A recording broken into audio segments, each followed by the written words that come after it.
Salut Aouya, bonjour chez toi, ça va? Bonjour Yvan, tout va bien, merci. Bonjour à tous. Alors aujourd'hui, on vous parle d'un secteur de la tech qui a le vent en poupe en Afrique, c'est celui de la fintech.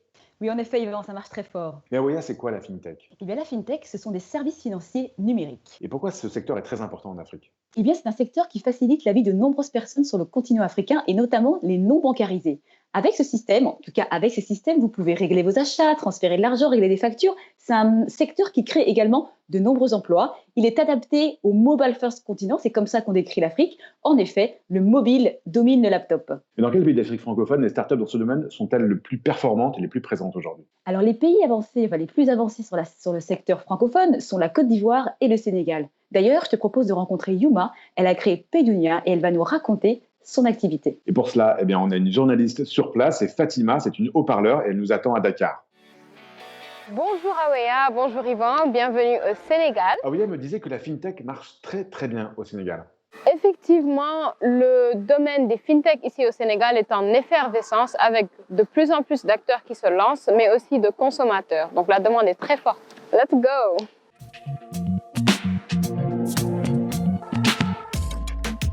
Paydunia est une entreprise de fintech, un domaine d'activité en pleine ébullition sur le continent africain. La fintech, c'est un ensemble de solutions de paiement en ligne. C'est par exemple ce qui vous permet de régler vos achats depuis votre téléphone. Vous êtes cofondatrice de Paydunia. Comment vous est venue l'idée de créer cette entreprise? Donc, lorsque nous étions encore étudiants, nous étions dans une association estudiantine qui accompagnait de petites entreprises. On s'était dit qu'on devait leur créer un site web.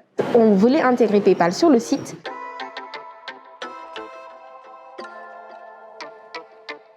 Et on ne pouvait pas encore parce que PayPal n'était pas présent en Afrique de l'Est francophone, notamment au Sénégal. Vu l'opportunité du mobile money qui s'est lancé, on s'est dit que voici en fait des solutions adaptées à nos besoins, nous les Africains. Par rapport à la jeunesse, j'ai constaté qu'il y a vraiment un staff très jeune. Comment vous faites quoi? Il est vrai que je pense que notre moyenne d'âge pour cette année-ci est de 26 ans.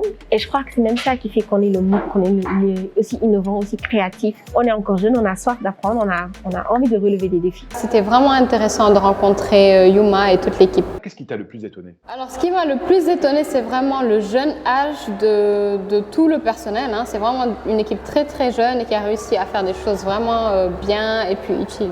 Alors, où vas-tu maintenant?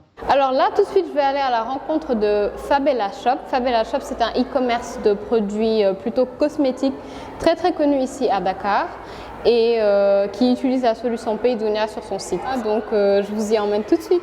Ok, bah bonne route alors. Salut! Ça y est, je suis chez Fabella Shop. Je vais à la rencontre de Félix, son cofondateur. Concrètement, quels sont les avantages ou bien les apports quotidiens de la solution Paydunia? Tout d'abord, elle nous permet de réduire significativement le taux de commandes annulées sur notre plateforme.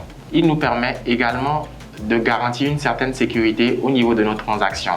Il se peut parfois que l'on reçoive des faux billets ou que le coursier perde de la liquidité. Alors, lorsque la commande est directement payée en ligne, nous avons automatiquement notre cash. Quel effet ça vous fait aujourd'hui que ce soit une solution Made in Sénégal? Alors, nous sommes très fiers d'utiliser une solution africaine. C'est un secteur en plein boom. À titre d'exemple, en 2015, quand on a commencé avec Paydunia, on avait un taux de 5% de paiement en ligne. Aujourd'hui, en 2020, on tourne autour de 20 à 25% et a plein de potentiel. Ça vous a plu? Oui, absolument. Et ça te fait quoi de savoir qu'il existe une entreprise comme ça chez toi au Sénégal? Ça me fait plaisir en tant que jeune sénégalaise de voir que les jeunes de mon âge sont à l'affût d'opportunités, que ce soit dans l'entrepreneuriat ou dans le digital. Merci Fatima de nous avoir fait découvrir comment marche Paydunia. Du coup, on a bien envie d'en savoir un petit peu plus et on va retrouver Yuma qui nous attend dans ses bureaux à Dakar. Salut Yuma! Salut Yuma! Vous venez de fêter vos 5 ans chez Paydunia. Comment Yuma a évolué le secteur depuis ce temps-là? Et puis surtout, quel a été pour toi le changement majeur? Donc concrètement, pour moi, je dirais que ça a réellement été les habitudes des usagers. Aujourd'hui, quand on regarde il y a 5 ans, les gens ne faisaient pas confiance au paiement en ligne, ils n'utilisaient pas les systèmes financiers. Et là, de plus en plus, ils acceptent de rester chez eux, de se faire livrer, de payer directement, d'avoir confiance en une solution. Donc, ça a été quand même un travail de longue haleine où on a dû communiquer vers les clients, leur expliquer que c'est sûr et surtout nous-mêmes nous mettre en avant pour leur dire s'il y a quoi que ce soit, un quelconque problème de paiement, vous avez un interlocuteur. Et puis, il y a aussi eu un réel changement au niveau des entreprises. elles ont elles-mêmes cette envie de pouvoir tout simplement recevoir leur paiement à distance, gagner sur le cash management et surtout économiser les coûts opérationnels. Et est-ce que la Covid a changé quelque chose dans les usages? Oui, vraiment beaucoup. On va dire qu'avant, c'était vraiment tout ce qui était classiquement du e-commerce ou du e-service. Et là, en fait, on peut voir des parents payer la scolarité de leurs enfants en ligne. Donc, ce qui ne se faisait pas avant. On peut voir même des associations religieuses ou des ONG qui reçoivent leur argent à distance. Donc, la COVID a été un réel boost pour l'écosystème digital.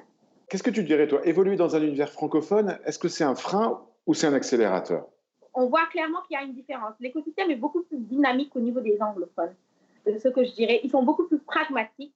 Alors que le francophone, il va avoir quelques petites réticences, il va chercher d'abord à se rassurer. Donc, ce n'est pas un frein en tant que tel, parce que ça permet aussi de pouvoir se challenger. Mais la réalité est que concrètement, l'écosystème anglophone en Afrique est beaucoup plus dynamique. C'est vrai que la culture entrepreneuriale est très importante dans ce que tu viens d'évoquer. Et donc, justement, quand on parle de fintech, services financiers numériques, on parle souvent d'inclusion financière. Aujourd'hui, quel est l'impact dont tu es le plus fier? Je suis vraiment très fière du fait que je vois d'autres jeunes entrepreneurs venir et se dire, voilà, moi, je veux lancer ma solution dans le digital. Et je sais que ça ne peut pas marcher sans le paiement en ligne. Et aujourd'hui, il y a une solution qui répond spécifiquement à mon besoin. Ce n'est pas le leader mondial. Ce n'est pas une solution importée, c'est une solution bien locale qui est basée en Afrique, qui est basée au Sénégal, au Bénin et en Côte d'Ivoire. C'est vraiment, en fait, Pédunia qui peut m'accompagner, qui peut me permettre aujourd'hui de faire des recettes et bien sûr de gagner ma vie décemment. Donc, c'est vraiment une fierté pour moi d'accompagner ces autres entrepreneurs parce que notre raison de vivre, c'est de travailler avec d'autres entreprises. Quand je vois ces entrepreneurs réussir, je me dis franchement, on a vraiment fait le bon choix. Bravo, puis bonne continuation à toi. Merci beaucoup, vraiment, c'est très gentil. Salut. Au revoir. Ah oui, j'ai trouvé Yuma génial, super dynamique.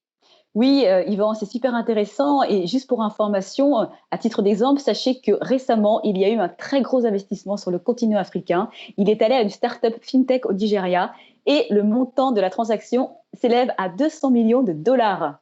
200 millions de dollars, c'est pas mal. Alors, si vous souhaitez en savoir plus sur Paydunia et la FinTech, c'est très simple, rendez-vous sur notre site internet. En effet, on va vous mettre les coordonnées du site internet de Paydunia et je vais également vous mettre quelques articles afin d'en savoir plus sur ce secteur. Super, alors nous, on se retrouve très vite pour découvrir avec toi un autre secteur de la tech francophone en Afrique. Avec plaisir, Yvan. Restez connectés. Ouais, restez connectés et à très bientôt. Ciao.